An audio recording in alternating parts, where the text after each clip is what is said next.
Hi everyone, இன்றைக்கி நம்ம குஸ்கா எப்படி பண்ணுறதுன்னு பார்ப்போம்.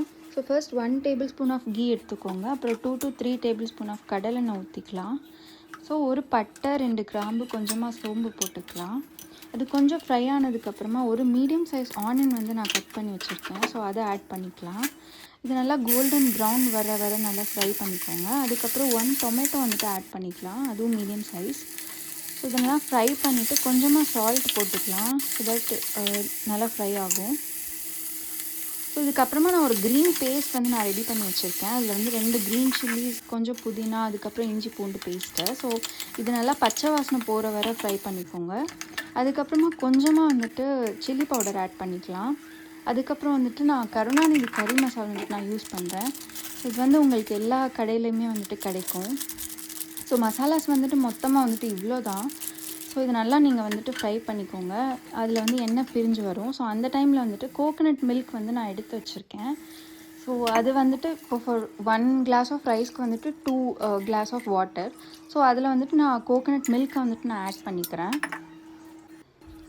ஸோ இது வந்து நான் 3 பேருக்கு சாப்பிட்ற மாதிரி நான் பண்ணியிருக்கேன். ஸோ நீங்கள் அதுக்கேற்ற மாதிரி நீங்கள் அட்ஜஸ்ட் பண்ணிக்கோங்க. ஸோ இப்போ நான் ரைஸ் வந்துட்டு ஆட் பண்ணிடுறேன். ஸோ இது வந்து பச்சரிசி குருணைன்னு சொல்லுவாங்க. இதில் வந்து பிரியாணி எல்லாமே வந்துட்டு சூப்பராக வரும். ஸோ இதை நல்லா மிக்ஸ் பண்ணி விட்டுக்கோங்க.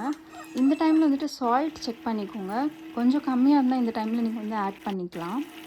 அதுக்கப்புறம் இந்த ரெட் சில்லிஸ் வந்துட்டு நான் கொஞ்சம் கட் பண்ணிவிட்டு போடுறேன். ஏன்னா இந்த டேஸ்ட் வந்துட்டு செம்மையாக இருக்குங்க. நீங்கள் ஒரு வாட்டி ட்ரை பண்ணி பாருங்கள் இந்த மாதிரி ஆட் பண்ணுறது.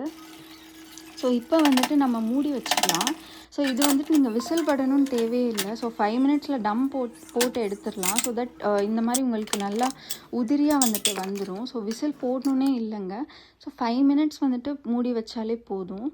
ஸோ இப்போ பார்த்தீங்கன்னா எவ்வளோ you can see that right, எவ்வளோ உதிரியாக வந்துட்டு வந்திருக்கு. ஸோ நீங்களும் இதை ஒரு வாட்டி ட்ரை பண்ணி பாருங்கள். This recipe is very easy to make. I am sure you gonna love it. உங்களுக்கு இந்த ரெசிபி பிடிச்சிருந்துச்சுன்னா do like, share, comment and subscribe to my YouTube channel to get more similar videos. Bye. Thank you for watching.